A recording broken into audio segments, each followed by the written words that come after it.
హల్లెలూయా. Good morning. తెల్లవారిందండి, మేల్కొన్నారా? గత రాత్రి చక్కగా నిద్రించారా? ఆనందంగా దినచర్య ప్రారంభించండి. విసుక్కుంటూ కసురుకుంటూ కాదు. ఖచ్చితంగా మనం ఎదురుచూచిన పరిస్థితులు ఉండకపోవచ్చు, గతంలో జరిగిన సంభవాలు మరవకపోవచ్చు, అవే మనల్ని వెనక్కి లాగుతూ ఉంటాయి. అవన్నీ ప్రభు పాదాల దగ్గర వదిలిపెట్టి ఆయన ప్రణాళికలు ఎదిగి దినచర్య ప్రారంభిద్దాం. రండి, దేవుని వాక్యం విద్దాం. పరిశుద్ధుడా, నీకు వందనములయ్యా. అనుదినము నూతనముగా నీకు వాత్సల్యత పుట్టుచున్నది. ప్రతి దినము మా పట్ల నీ కృప విస్తారంగా ఉన్నది. నీ ప్రణాళికలు ఎన్నో ఉన్నవి. అవి ఎరుగునట్లుగా మా మనోనేత్రాలు తెరవబడినట్లుగా నీ సన్నిధిలో మేము వేచి ఉండగా మాట్లాడమని క్రీస్తు నామములో అడుగుచున్నాను తండ్రి. ఆమేన్. దేవుని స్తోత్రం. ప్రార్థన అండి, ప్రార్థన. ప్రార్థన అంటే హృదయాంతరేంద్రియాల్లో నుంచి వచ్చే ఒక కేకే ప్రార్థన అన్నాడు ఒక దైవజనుడు. చిలక పలుకుల ప్రార్థనలు చేస్తుంటారు కొంతమంది. చక్కటి పదజాలాలను ఉపయోగించి ఎంతో సౌమ్యంగా, ఎంతో దీనంగా, అదొక వణుకుతున్న వాయిస్తో, కొందరైతే ఆర్టిఫిషియల్గా ఒక ఫస్ట్ చేయటం, చాలా తగ్గించుకుంటున్నట్టు నటిస్తున్నట్టు. Don't do that please. అలాంటి ప్రార్థనలు దేవుడు అంగీకరించడు. వేషధారుల ప్రార్థనలు ఆయన అంగీకరించడు. మన హృదయంలో పాపం ఉంటే మన కంఠధ్వని పరలోకంలో వినబడదండి.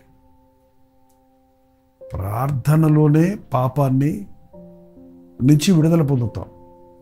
పాపం చేస్తున్నాను కాబట్టి ప్రార్థన చేయను అనొద్దు. పాపం చేశాను కాబట్టి నేను ప్రార్థన చేయలేదు అని ఊరుకోవద్దు. పాపానికి మందు ప్రార్థనే. కానీ ఎత్తిందే నీ ప్రార్థనలో ఏంటేంటో కబుర్లు చెప్పటం కాదు, ఎవరెవరి కోసమో ప్రార్థన చేయటం కాదు. నీ స్థితిని నీ వెరిగినట్లుగా మోకరించి నీ హృదయాన్ని పరిశీలించుకొని, దోషారోపణ చేసిన విషయాలు, హృదయం దోషారోపణ చేస్తుందండి, మన మనసాక్షి ఒప్పిస్తుంది. దేవుని ముఖ కాంతిలో మన రహస్య పాపాలు కనపడతాయి. ఆ బలహీనతలో పెంచండి. పాపం అంటే పెద్ద పాపాలే కాదు. మనం కఠినంగా మాట్లాడి మరొకరు హృదయాన్ని గాయపరిస్తే అది పాపం కాదా మీకు? మనం నోరు జారి ఒక తప్పుడు మాట మాట్లాడితే అది దోషం కాదా? మనం మోసాలు, అబద్ధాలు పలికితే అది దేవునికి దుఃఖాన్ని కలుగజేయవా? మన పరిశుద్ధతను పాడు చేయవా? అవును, ఎన్నో ఆశలు, కోరికలు, తలంపుల్లో తప్పిపోతూనే ఉన్నాం. క్రియల్లో తప్పులు చేసిన వాళ్ళని పట్టుకుంటున్నావే కానీ నీ మనసులో తప్పును ప్రేమిస్తున్నావు కదా. ఏదైనా సరే దేవుని సన్నిధిలో మన రక్తంలో కడగబడినట్లుగా మనం ప్రార్థించాలి. ఎందుకంటే మన శరీరంలో ఉన్నామండి. ఈ శరీరంలో మనం ఉన్నాం. మట్టి శరీరం ఎప్పుడు మాంసాపేక్ష, లోకంలో ఉన్నాం, లోకాశలు. సాతాను అధికారిగా ఉన్న ప్రపంచంలో ఉన్నాం. కాబట్టి లోకాధికారి మోసాలు, తంత్రాలు, ఇవన్నిటినీ ఎదుర్కొంటూ మన హృదయ శుద్ధిని కాపాడుకుంటూ దేవునితో సహవాసం చేయటానికే ప్రార్థన కావాలి.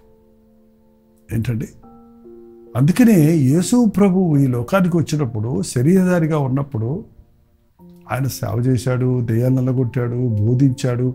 ఇవన్నీ మనం చదువుతున్నాం. కానీ మీకు గమనిస్తే ఆయన జీవిత సమయంలో ఎక్కువ సమయాన్ని ప్రార్థన కేటాయించాడు. 30 సంవత్సరాల వరకు సేవ ప్రారంభించలేదు. ఏం చేశారనుకుంటున్నారు? ప్రార్థనలో ఆయన సిద్ధపడ్డాడు. ఈవెన్ 3.5 సంవత్సరాలు ఆయన సేవ చేస్తున్న టైంలో కూడా ఎక్కువ సమయాన్ని దినంలో ప్రార్థనకు వినియోగించేవాడు. వాడుక చొప్పున గెత్సెమనే తోటకి వెళ్ళి ప్రార్థించేవాడు. ఇంకా తెల్లారక ముందే చీకటిగా ఉండగానే ఒలీవ తోటలకు వెళ్ళి ప్రార్థించేవాడు. ఆయన ప్రార్థనకు ప్రాముఖ్యత ఇచ్చాడు. ఈరోజు ఆయన బిడ్డలమని చెప్పుకునే మనం మాటలు ఎక్కువ మాట్లాడుతున్నాం, బోధలు ఎక్కువ చేస్తున్నాం, పాటలు ఎక్కువ పాడుతున్నాం, కానీ ప్రార్థనకి ఎంత సమయం కేటాయిస్తున్నాం?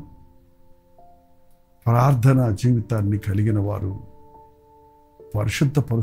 పరచబడుతూనే ఉంటారు. ప్రార్థన అనేది ఒకేసారి స్టాక్ పెట్టుకునేది కాదండి.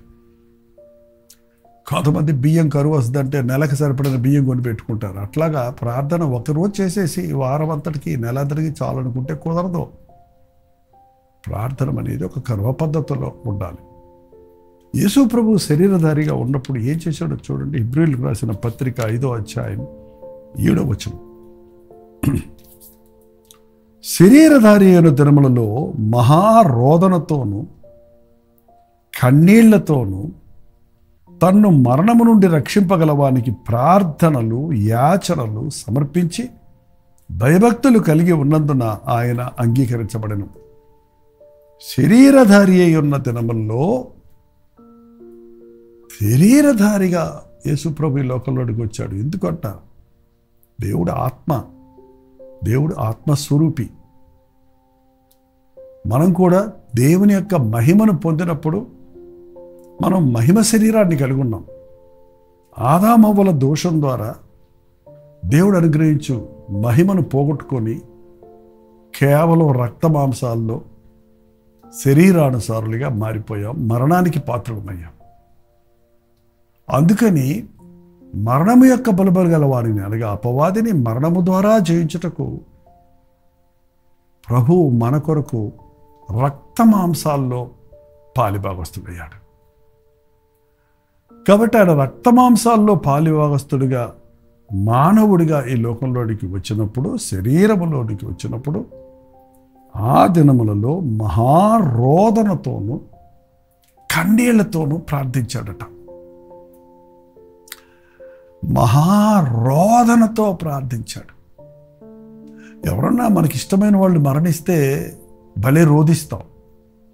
కానీ ఎప్పుడైనా నువ్వు చేసిన తప్పు కొరకు నీకు రోదన ఉందా? అందరూ చేస్తున్నారు కదా, దాంట్లో ఏముంది?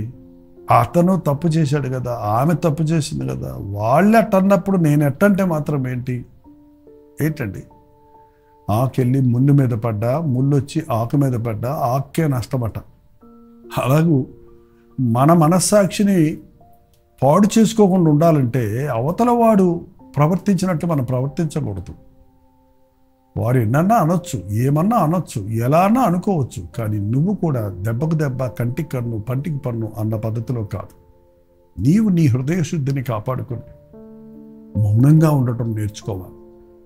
మౌనంగా ఉండాలంటే దేవుని సన్నిధిలో నోరు తెరిచేవాడిగా ఉండాలి. ప్రార్థించేవారు ముక్తసరిగా ఉంటారు. ప్రార్థన లేని వారు లబలబా మాట్లాడుతుంటారు. పెక్కు మాటలు పలుకువాడు బుద్ధిహీనుడగును, మౌని జ్ఞాని అగును. దేవుని సన్నిధిలో నోరు తెరవండి అంటే మనుషుల దగ్గర నోరు తెరుస్తారు. దేవుని సన్నిధిలోకి వెళ్తే ప్రార్థన రాదంటారు. పెదాలు కదపరు, నోరు తెరవరు ప్రార్థనా సమయాల్లో. ఈవెన్ చర్చెస్లో కూడా 9 days ఈ రోజుల్లో. ఎంతమంది అండి అలా ఉన్నారు? మీరు ఎంతమంది ప్రార్థన ప్రేమిస్తున్నారు? ఇలా దేవుని మాటలు విన్న తర్వాత ప్రార్థనతో ప్రారంభిస్తున్నాం, మనం ప్రార్థనతో ముగిస్తున్నాం. మన సమయం సంకుచితంగా ఉంది కాబట్టి జస్ట్ రిమైండర్, దేవునితో చెప్పుకుంటున్నాం. దేవుని ముద్ర కొరకు, సహాయం కొరకు అడుగుతున్నాం. దేవుని అంగీకారం కొరకు కోరుతున్నాం. మీరు ప్రార్థనకు ప్రాముఖ్యత ఇవ్వండి. మీ జీవితంలో మీరు జయశీలులుగా ఉంటారు, దేవునికి అంగీకారంగా ఉంటారు, పరిశుద్ధంగా బ్రతకగలుగుతారు, శోధన జయించగలుగుతారు. ప్రార్థనే బలం, ప్రార్థనలో శక్తి ఉంది, ప్రార్థనలో విచక్షణ జ్ఞానం కలుగుతుంది. మోసపోతున్నామంటే నువ్వు ప్రార్థన లేని వాడివైతే మోసపోతావు. ప్రార్థించేవాడికి దేవుని కార్యాలు ఏవి, దుష్టుని కార్యాలు ఏవని గ్రహించగలిగిన ఆ జ్ఞానాన్ని దేవుడు అనుగ్రహిస్తాడు. మహారోదనతో ప్రార్థించేవాడు ప్రభు. పాపం కొరకు పశ్చాత్తాపం అనేది ప్రపంచంలో కనపడటం లేదండి. ఇవాళ చర్చెస్లో సంగీత ధ్వనులు బహుగా వినపడుతున్నాయి, కానీ కన్నీటి ప్రార్థన స్వరాలు వినపడటం లేదు. ప్రార్థన స్వరాలు ఆలయంలో, ప్రార్థన ధ్వని లేకపోతే అది ఆలయం అంటారా? నా మందిరము సమస్త జనులకు పాటల మందిరం అగును అని చెప్పలేదే, ప్రసంగాల నిలయం అని చెప్పలేదే. ప్రార్థనా స్థలం అనబడును. అది అందరూ వచ్చి దేవుని సందులో మొరపెట్టుకునే స్థలం, దేవుని దగ్గర నుంచి జవాబులు పొందే స్థలం. ప్రార్థనకు నువ్వు కూర్చున్నప్పుడు నీ గుండె నిండా భారాలు ఉన్నాయి, బాధలు ఉన్నాయి, పోరాటాలు ఉన్నాయి. ప్రార్థన నుంచి నువ్వు లేచినప్పుడు నీవు సేద తీర్చబడుతున్నావు, క్షమించబడుతున్నావు. అటువంటి అనుభవం లేని ప్రార్థన వలన, మార్పు లేని ప్రార్థన వలన ప్రయోజనమే లేదు.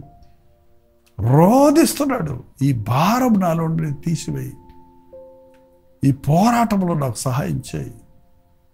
రోదనతోనూ కన్నీళ్లతోనూ. కన్నీళ్ళు ఎప్పుడు వస్తాయండి? కన్నీటి ప్రార్థన చాలా విలువైంది. ఒకసారి ఒక దూత దేవునికి పరలోకంలో ఉన్న మనుష్య కుమారుడికి ఏదైతే పునరుద్ధరణై ప్రభు మళ్ళా ఆ పరలోకం చేరినప్పుడు భూలోకమంతా తిరిగి వచ్చాడు, ఏది ఆయనకి ఇష్టమో అని చెప్పి ఆ యొక్క చక్కచక్కటి పాటలు, ఆలయాలు, ఉద్యోగ సభలు, దేవుని బిడ్డలు, క్వైర్ మెంబర్స్ని, పాస్టర్స్ని, ఇలాంటి పిక్చర్స్ అన్ని తీసుకెళ్ళి ఆయన చూపిస్తుంటే ఆయన వాటిని పట్టించుకునే లేదంట. ఏంటేంటో చేశాడు, ఏంటేంటో జరుగుతుంది నీ నామంలో ప్రభువా అని ఎంతెంతో చెప్పడానికి వాళ్ళు ప్రయత్నించారు, కానీ ఆయన వాటిలో ఆనందించలేదు. చివరికి ఆ దూత ఒక వ్యక్తి మోకాళ్ళ మీద ఉండి కన్నీళ్లతో ప్రార్థించుకునే దృశ్యం చూసి గబగబా అక్కడున్న ఒక ఆకు తీసుకొని అతని కన్నీటిని, ఆ కంట్లో నుంచి రాలే నీటిని ఆ ఆకులో వేసి తీసుకెళ్ళాడు. అది చూడగానే ప్రభు, ఎవడు నా మాట విని ఒలుగుచున్నాడో వాని అందే నేను దృష్టి ఉంచున్నాను. నేను మహాగణుడను, మహోన్నతుడును, మహోన్నతమైన స్థలాల్లో నివసించేవాడిని, నిత్య నివాసిని. కానీ విరిగి నలిగిన వారి వద్ద నేను నివసింపబోచున్నానని ఆ పశ్చాత్తాపంతో, ఆ కృతజ్ఞతతో, ఆ సమర్పణతో ప్రార్థన చేస్తున్న వారి ప్రార్థనకు ఆయన సంతోషించాడట. అవునండి, పరలోకాన్ని సంతోష పెట్టగలిగింది పశ్చాత్తాపంతో కూడిన ప్రార్థన, విజ్ఞాపనతో కూడిన ప్రార్థన. కన్నీళ్లతో ప్రార్థించాడు. దావీదు క్షమించబడ్డాడంటారే కానీ, దావీదు తప్పు చేశాడంటారే కానీ, ఎందుకు దేవుడు క్షమించాడని ప్రశ్నిస్తారేమో కానీ, అతని పశ్చాత్తాపాన్ని మీరు గమనించారా? అతని కన్నీటి ప్రార్థనను గమనించారా? నా కన్నీరు నీ బుడ్డిలో ఉన్నవి, అవి నీ కవిలలో రాయబడి ఉన్నవి అని దావీదు చెప్పిన మాటకు అర్థం తెలుసా మీకు? మెట్రోపాలిటన్ డిపార్ట్మెంట్ వారు వర్షం కురిచినప్పుడు దాన్ని కొలుస్తారు. ఒక గుండ్రంగా ఫొనల్లాగా ఉంటుంది. ఇంత వైశాల్యతలో ఎంత కొలిసిందని ఆ ఫొనల్ కింద ఒక బాటిల్ ఉంటుంది. బాటిల్లో ఉన్న ఆ యొక్క నీటిని కొలతను బట్టి వర్షపాతం ఎంత అని చెప్తారు. అలాగే దేవుడు మన కన్నీటిని బుడ్డిలో కరెక్ట్ చేసి మన ప్రార్థన సారం ఎంత గుండెల్లో నుంచి వచ్చింది అని దానికి తగిన జవాబు ఇస్తాడటండి. అవి కవిలలో, కవిలలో అంటే పుస్తకంలో రాయబడి ఉన్నాయి. He's noting down all our tears. అందుకే కన్నీటి ప్రార్థనకు దేవుడు తప్పక జవాబిస్తాడు. కన్నీటి ప్రార్థన దేవుడు ఎప్పుడు తృణీకరించడు.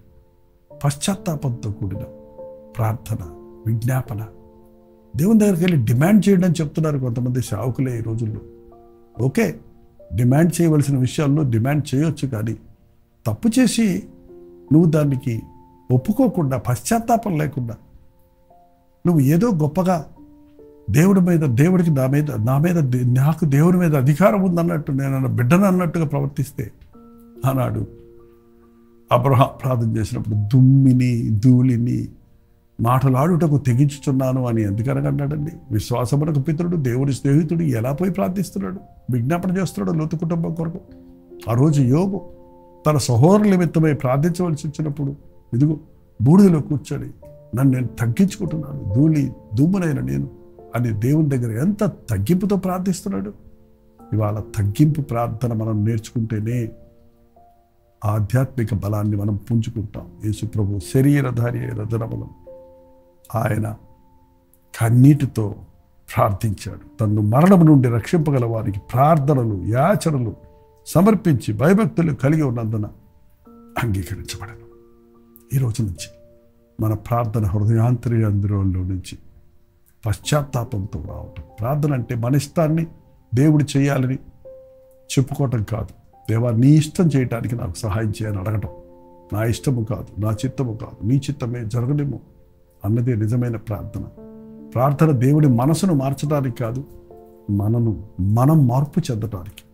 అటువంటి ప్రార్థనా జీవితాన్ని కలిగి ఉందాం. వాళ్ళు శుక్రవారం మీ ప్రార్థన ఆలయాల్లో ప్రార్థన ఉంటే ఉపవాస ప్రార్థనల్లో పాల్గొనండి. సంఘముతో ఏకీభవించి దేవుని బిడ్డలతో శుద్ధ హృదయులై ప్రభువునకు ప్రార్థన చేయవారితో కూడా ఏకీభవించి పరిశుద్ధాత్మని కార్యాలు జరిగినట్లుగా ప్రార్థనా సమయంలో దేవుని కొరకు మనల్ని మనం సమర్పించుకుని మన విన్నపాలను దేవుడికి తెలియచేద్దాం. ప్రభు ఇచ్చే ఆధ్యాత్మిక శక్తిని పూజుకుందాం. ప్రార్థన. పరిశుద్ధుడ, ప్రేమగల తండ్రి, మాకు ప్రార్థన నేర్పయ్యా. ఆనాడు శిష్యులకు నేర్పిన రీతిగా తండ్రి, ఏదో ఒక ప్రభు నేర్పిన ప్రార్థన మాత్రమే కాక అందులో ఉన్న సారమును గమనించి మేము ప్రార్థించటకు, నీవు చెప్పటమే కాక వారి ముందు మోకాళ్ళుని ప్రార్థించిన నీ జీవిత విధానాన్ని చూసి మేము ప్రార్థించుకున్నట్టుకు, యాచధర్మంలో భయంకరమైన దినాల్లో తండ్రి మేము ఉంటుండగా ఎటు చూచిన కలవరాలు, భయాందోళనతో ఉన్న ఈ అంచె దినాలలో ప్రార్థన లేని వారిగా మేముంటే తప్పిపోతామని, జారిపోతామని గుర్తించిన ఆయన నీతో సహవాసం చేయనట్లుగా ఎప్పటికప్పుడు మా హృదయాలను నీ సందులో కుమ్మరించుకుంటూ ప్రతి బాధలో, ప్రతి శ్రమలో, ప్రతి శోధనలో, రోదనతో, కన్నీళ్లతో నీకు విజ్ఞాపన చేసుకునే ప్రార్థనా జీవితాలు మాకు దయచేయమని క్రీస్తునామములో అడుగుచున్నాను తండ్రి. ఆమేన్. తండ్రి అయిన దేవుని యొక్క ప్రేమయు, కుమారుడైన క్రీస్తు యొక్క కృపయు, ఆదరణకర్త అయిన పరిశుద్ధాత్మ యొక్క సహవాసం కూడి వచ్చిన మనందరికీ ఇప్పుడు సదాకాలం తోడైండును గాక. ఆమేన్.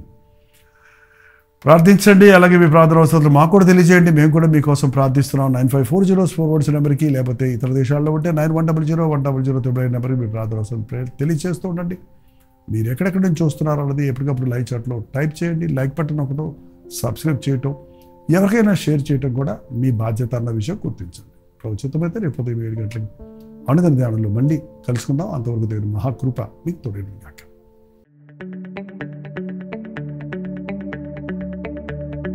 హల్లెలూయా. ముంబై పరిసర ప్రాంతాల్లో ఉన్న వారికి శుభవార్త. ప్రభుత్వమైతే ఏప్రిల్ నెల 10, 11 తారీఖుల్లో ముంబై వస్తున్నాం. కల్వడి దర్శనం టీవీ కార్యక్రమాల ద్వారా ఆధ్యాత్మికంగా బలపడుతున్న మిమ్మల్ని, శుభ సందేశ్ హిందీ కార్యక్రమాల ద్వారా ఆశీర్వదించబడుతున్న మిమ్మల్ని ముఖాముఖిగా చూడాలని, మీకోసం వ్యక్తిగతంగా ప్రార్థన చేయాలని, రోజు వాక్యాన్ని సోషల్ మీడియా ద్వారా వింటున్న మిమ్మల్ని అందరినీ ఆధ్యాత్మికంగా మరింత బలపరిచి ప్రభు రాకడ కొరకు సిద్ధపడినట్లుగా చేయాలని ఎంతో ప్రార్థనతో, ప్రయాసతో, ఖర్చుతో చెన్నై నుంచి ముంబై వస్తున్నాం. కాబట్టి ముంబై పరిసర ప్రాంతాల్లో ఉన్న మీరందరూ 10, 11 తారీఖులు గుర్తుపెట్టుకోండి. రోజు సాయంత్రం 5 గంటలకి ఈ ఒక్క పూట మీటింగ్ మాత్రమే స్థలం దొరకనందున జరిపించగలుగుతున్నాం కనుక తప్పకుండా రండి, మిస్ అవ్వద్దు. గమనించండి, 10వ తారీఖు నవీ ముంబైలో, 11వ తారీఖు ధారావి ముంబైలో ఈ మీటింగ్లు జరుగుతున్నాయి. ఇంకా మీకు వివరాలు కావాలంటే 8939393939 నెంబర్కి మీరు కాల్ చేయండి, లేదా కింద ఇవ్వబడినటువంటి నెంబర్లకి మీరు వాట్సాప్ పెట్టండి. మీకు అడ్రస్ లింక్ షేర్ చేయబడుతుంది. చిరునామా గమనించండి. ఏప్రిల్ 10వ తారీఖు అగ్రికోలి సంస్కృతి భవన్, పామ్ బీచ్, నెరూర్, నవీ ముంబై. అలాగే 11వ తారీఖు సాయంత్రం 5 గంటలకి మార్నింగ్ స్టార్ స్కూల్ హాల్, సియోన్, ధారావి, ముంబై. ఈ 2 వ్యత్యాసమైన స్థలాల్లో జరుగుతున్నాయి. చిరునామాలు గమనించండి. వివరాల కొరకు మాతో సంప్రదించండి. తప్పకొస్తారు కదా.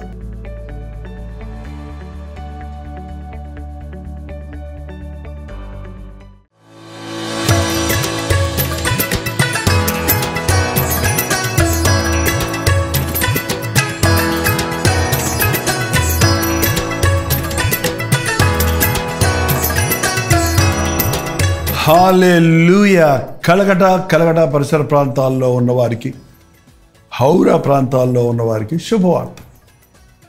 ప్రపంచితమైతే ఈ ఏప్రిల్ నెల 17వ తారీఖు, 18వ తారీఖు 2 రోజులు కలకత్తాలో మీటింగ్ జరిపించడానికి వస్తూ ఉన్నాం. మీరందరూ వస్తారని తెలుగు టీవీ కార్యక్రమాలు చూస్తున్నవారు, హిందీ కార్యక్రమాలలో వాక్యం వింటున్నవారు, ఆధ్యాత్మికంగా మిమ్మల్ని బలపరచడానికి, ముఖాముఖిగా మిమ్మల్ని కోసం ప్రార్థించడానికి చెన్నై నుంచి మేము కలకడా వస్తున్నాం. రండి, ఈ 2 మీటింగ్స్లోనూ పాల్గొని దైవాశీర్వాదాన్ని పొందండి. గమనించండి, ఏప్రిల్ 17వ తారీఖు సాయంత్రం 4 గంటల నుంచి 9:30 వరకు ఒక్క మీటింగ్ మాత్రమే ఉంటుంది. బెరక్పూర్లో ఈ మీటింగ్ ఉంటుంది. చిరునామా గమనించండి, Assembly of Christ church, river side road, near cantonment, Barrackpore, Kolkata. ఇంకా ఈ విషయమై మీకు వివరాలు కావాలంటే 8939527527 అనే నెంబర్కి కాల్ చేయండి, లేక వాట్సాప్ పంపించండి. అలాగే ఏప్రిల్ 18వ తారీఖు 1 డే గెట్ టుగెదర్ను మీ కొరకు కలకటాలోని ధర్మశాలలో ఏర్పాటు చేస్తున్నాం. మధ్యాహ్నం 2 గంటల నుంచి 5 గంటల వరకు, అలాగే 6 గంటల నుంచి 9 గంటల వరకు 2 సెషన్స్ ఉంటాయి. తప్పకుండా హాజరవ్వండి. చిరునామా గమనించండి, Bible society of India, Dharamshala, Kolkata. ఇంకా ఈ విషయమై మీకు వివరాలు కావాలంటే 8939527527 అనే నెంబర్కి కాల్ చేయండి, లేక వాట్సాప్ పెట్టండి. అలాగే 8939393939 నెంబర్కి కూడా మీరు వాట్సాప్ ద్వారా తెలియచేయచ్చు. లింక్ మీకు పంపించడానికి మీరు సహకరించిన వారు అవుతారు. రండి, కుటుంబాలతో రండి, ప్రభునందు ఆనందిద్దాం, ప్రభు వాక్యాన్ని నేర్చుకుందాం. అన్నిటికంటే ముఖ్యంగా వాక్యం ద్వారా బలపడుతున్న మిమ్మల్ని ముఖాముఖిగా చూసి మీకోసం వ్యక్తిగతంగా ప్రార్థించడానికే మేము ఇంత దూరం మీ దగ్గరకు వస్తున్నాం. రండి, దేవుని సన్నిధిని అనుభవిద్దాం, ఆధ్యాత్మికంగా బలపడదాం. తప్పకొస్తారు కదా.